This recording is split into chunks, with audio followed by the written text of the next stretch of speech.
channel, and today we're going to be making a Banishing Sachet powder, or I guess it's called magical powder sometimes. It's just a herbal powder that we're going to be making to use in our spell work. So this is going to be used for any banishing spell. So candle work, poppets, if you're doing like a banishing ritual of some sort, you can use this. It's going to be just a powder that you add to whatever spell work you're using, is basically what a sachet powder is. It's going to be just an added intention to the work that you're already going to be doing. So the things that you'll need for making this powder is you're going to need some way of grinding the herbs. So you can use a mortar and pestle, or you can use a coffee grinder. I don't think there's anything in here that would, there's nothing in here that would affect using something out of your kitchen. So I always suggest that you have specific tools for your magical workings, but in this instance, if you only have a coffee grinder that you use in the kitchen to grind coffee, then you can use it. But a mortar and pestle works fine because that's what I use. If I have something that's really hard, like hawthorn berries are really hard, sometimes I'll get the coffee grinder out for that, but most of the time I just use my mortar and pestle, and you can get those anywhere. You can get them in the kitchen section at pretty much any store. And then you're going to need a clean jar to put it in, because a sachet powder you're not going to be using right away, unless you're specifically making this for a spell that you're going to be working immediately. You'll need something to put it in. So the herbs that you're going to need is you're going to need clove.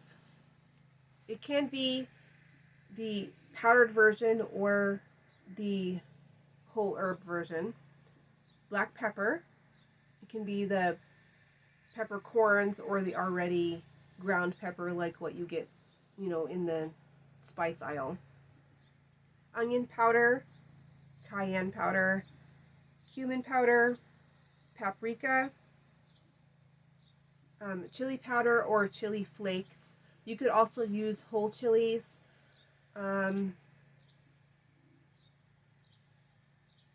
So any of those will work. So you're going to take all of that, and individually you're going to enchant them before you put them in your mortar and pestle, and you're going to be enchanting that as you're grinding it. So if you're using a coffee grinder, just think of your intention for banishing as it's grinding all of your ingredients. How I do it is I individually grind each one, and then I add the new one to the one that I previously ground, and I grind that, and then I add the next one and I grind that, and I'm enchanting them each time I add something new. So you have all these layers of intention for every herb that you're using that's going into this powder that's making it super powerful. So keep in mind that this has a lot of hot stuff, a lot of spicy stuff, and that could irritate your skin, so maybe try not to touch it a whole lot, try not to breathe it in. Definitely don't get it near your eyes or anything like that. So be responsible, just like anything else. So when you're done enchanting all of your herbs and they're all ground up and all of that, then you're going to enchant it one last time of the whole, all of the things that are in it. You're going to enchant it one last time before you transfer it to the jar. So if you're using this for a spell work, if you're making this for a spell that you're doing right after you get done making this, then you can just leave it in the mortar and pestle and use it that way. But if you're going to just add this to your apothecary to be used at a later date, then you'll want a jar to put it in. Make sure it's clean and dry. It doesn't have to be, you don't have to make this in large amounts. It can just be a pinch of each, and you'll need a jar, about that big. It just depends. Those little glass jars that you can find at Dollar Tree, even, you know, the plastic ones if you have nothing else. I personally am not against plastic. It's part of our world now. There's nothing that we can really do about it. I do prefer to get glass if I can, but I recycle a lot of jars from the kitchen, and I'm also a canner, so we got a lot of glass jars sitting around. I don't really need to go buy plastic ones. But if I'm only making a small amount, then I will, you know, use whatever I have. Remember, you don't need to go and spend a whole lot of money to make your own sachet powders or oils or anything like that. The more cost effective you can be, the better off you are.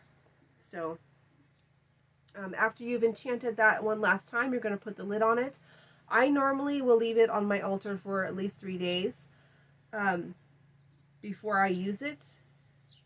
Or I kind of classify in my apothecary as the same as putting it on my altar. It's sitting there, it's kind of ruminating for 3 days, and then I'll use it whenever I need it from that point. So if you need to use it right away, that's perfectly fine, because you've done all of this charging on it. It's super powerful the second that you get done making it.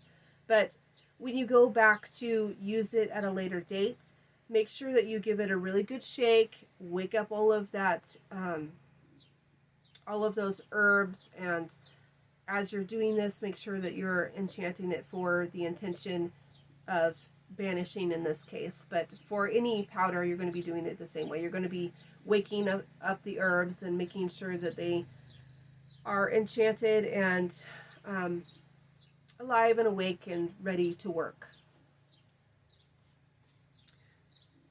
So, like I said in the beginning, you can use this for any type of banishing work. You can use it on candle works. If you're doing a banishing candle for someone, or you're doing like figure candles for someone, this would be really good for that, because you could load the figure candle in the bottom with it.